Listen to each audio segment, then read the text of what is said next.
Good afternoon, YouTube. This is Greg Shields, Greg Shields Outdoors.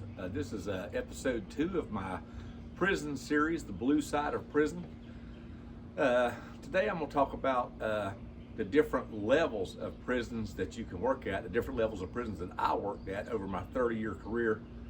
And basically this is a series on how to survive as an officer in the prison system. I've worked at 4 different levels of institutions. At the federal system, I worked at an FPC, a federal prison camp, which is a minimum security, low security institution. I've worked at a FCI, which is a federal correctional institution, which is medium and a little bit above. I worked at 2 systems in Georgia. One of them was a medium security, and then I spent the majority of my time, 23 years of my 30 at a close security, high security, level 5 institution, and that one was dangerous, and a lot of bad stuff happened there. And I was just going to tell you how to survive at each one. At the federal system, it's a whole different ball game than the state system. The federal system, it's cleaner, it's nicer, the facilities are nicer. You don't have near the outside stuff that affects your job. So I like the federal system pretty good, but the state system is where I didn't have to travel as much, so that's what I stuck with all the way to retirement. But at the federal system, like say at the camp, you had I think there was 300 or 400 people there, and the counts just walk through there. It's like a college dorm. It wasn't much stress. Everybody was laid back. They all had release dates, which is huge. If they have a release date and know they're getting out, it makes a big difference in how they're going to treat each other and how you're going to get treated. The FCI, the Federal Correctional Institution, is a little bit different. You had some guys with some serious time. At my prison in Jessup, Manuel Noriega was there. This is Larry Lawton, one of my guys I watch on YouTube. He was at FCI Jessup. He's got his own YouTube channel, Larry Lawton. Great channel. At the state system, I started out in Middle Georgia when I got out of the Navy, and that's where I started at. And I'm kind of glad I started there because it was a laid-back place, and it gave me ability to learn the job. I think the last thing you want to do is start day one at a high security level 5. I mean, your learning curve is extremely small. You can make a mistake early and get in some serious trouble. The inmates, you got, like at my prison here in Waycross called Ware State Prison. They had a riot there last year. There's been 3 inmates murdered there this year in 2024. Extremely dangerous place, and a lot can go wrong quickly if you're not on your toes, and that's not a good place to learn corrections, is at a level 5. But anyway, I had some experience before I got there, and that helped me. But one of the things is you just you treat inmates the exact same at all 4 that I worked at. It's just that you have to be more aware of what you might be getting set up for the higher the security is, because they have an agenda. The ones that don't have a release date might not ever get out. Murderers, rapists that's doing 25 to 50, they're going to survive in there, and they have 24 hours a day to get over on you and try to get you boxed in where they can get extra stuff, and you really have to stay on your toes. And I had several of my buddies didn't make the career, got fired, got trapped up and stuff. Matter of fact, one terrible story, one of my lieutenants, when I was coming up through the ranks, I made sergeant, but one of my lieutenants went all the way to warden, made it to warden. This just happened, I think, a year or 2 years ago. He got caught up with a gang, started helping him out to get money, started getting money shipped to him to do stuff, and now he's in prison. He's been to trial, and he's serving a prison sentence, and he was a warden, and we worked together, and I don't know. It just dumbfounds me how that can go, but it does go that way, and that's what happens. And you gotta stay on your toes. Anyway, so the job at the high security institutions completely different than the lower ones. You when you go into the dorm, you have to do things differently. You have to act differently. You have to be tougher. I'll give you one example. There was a fight that broke out in one of the dorms. This is at the high security level 5, and there comes a time in the career, and this happens several times, when you got to man up, and you may get your ass beat, you might get hurt, who knows, but you got to do what you have to do, because you've got a job to do, and you have to make a decision on how you're going to handle a situation. Well, anyway, a fight broke out.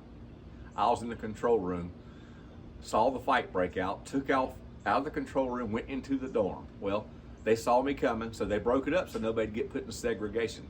You have to separate inmates into segregation cells once a fight breaks out, because whoever wins the fight, that fight's not over.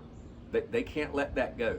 If somebody gets their ass tore up, that can't be the end of it. They have to get back. So it escalates, and his faction gets against the other inmate's faction. Then you've got a war in there on your hands, and especially if it's racially divided, you've got to stay on top of that. So both of them have to go to segregation cells for at least a week or so to let the tension get gone, go to disciplinary hearing, and see if they need to be separated. But anyway, fight broke out. I head down in there, they get it broke up. I couldn't tell who was involved in the fight, and there's a bunch of them in the bathroom, which is at the back of the dorm. So I'm in there, there's 50 inmates on this side of the dorm. I'm the only officer in there. I go back to the bathroom, and I'm looking for somebody that's injured, got blood on them, busted nose, whatever, and or messed up fists, got blood on their fists, or their hands are messed up. Well, I'm sitting there looking around. They told me to get out of the bathroom, and the one that told me to get out of the bathroom ended up being one of the ones that was in the fight, and this is how I had to handle it. And it's just, I had to take a risk. Everybody left the bathroom, but me and 6 inmates were in there, and several of them told me to get out of the bathroom 3 or 4 times, and I didn't go. I said, I'm gonna find out who's in the fight, and you can just come forward now. We'll take care of it and be done with it. Well, one of them told me to get out of the bathroom again. Said, Shields, get out of this bathroom. And I don't know, something in me clicked. I guess it's called my military background, or I'm just a dumbass. I don't know which it was, but anyway, I got nose to nose with him and pretty much put my nose against his. There was 6 of them in there and me, and I said, brother, you ain't got enough people in here to get me out of here. And it kind of just de-escalated after that. I mean, they don't want to attack an officer, because if they do and they don't have a life sentence, they're going to get 10 more years. So, you've got that ace in your pocket that nobody can see, but it's in there. But I don't know, that's how I handle it, and it worked. I got the 2 guys separated, and we got them put into different dorms and got that situation under control. But that's the things that happen rapidly. I mean, you're sitting there, everything's completely fine, and all hell breaks loose in a matter of seconds, and you got to handle it. And here's the big thing: you got to handle it perfectly, because if you don't, it can escalate out of control, and then there you are in the middle of it. So I don't know. Here in Georgia, the job is critically hiring right now, and they can't get anybody to take the job. When I started, the pay was under $20,000 a year. Now it's almost 50, but they still can't get anybody to take the job, and I can see that. It's beyond tough, but it is a good job with good benefits if you go in there with the right mind frame and you handle it right. One of the big things that I'm gonna tell you 2 more stories before I let this episode go. One of the big things was we had to train junior officers. So me and a buddy of mine, Larry Reese, both of us are big guys. Both of us are 6'3", 240, 235. And they'd send junior officers to our dorm to work with us. And it got pretty comical. They were scared to death when they'd come in there, and me and Larry we pretty much ran it with an iron fist. We treated people with respect, but we ran the dorm with an iron fist. We didn't let things go south, and we kept it under control. Anyway, he used to talk about that to his other officers when he'd get transferred to different buildings to learn new areas. He would talk about how Shields and Reese just ran with an iron fist and nobody messed with them. Well, you know what? They didn't mess with us because of our size, even though we were both big. They didn't mess with us because we treated them with respect, but we demanded that they follow the rules, and there were consequences if they didn't. And they realized that, and it worked out fine. And I'm gonna take this last story. I'll let this episode go. I got some stuff I got to do, but when I got ready to retire, I was always an outgoing person, so I put on a cookout.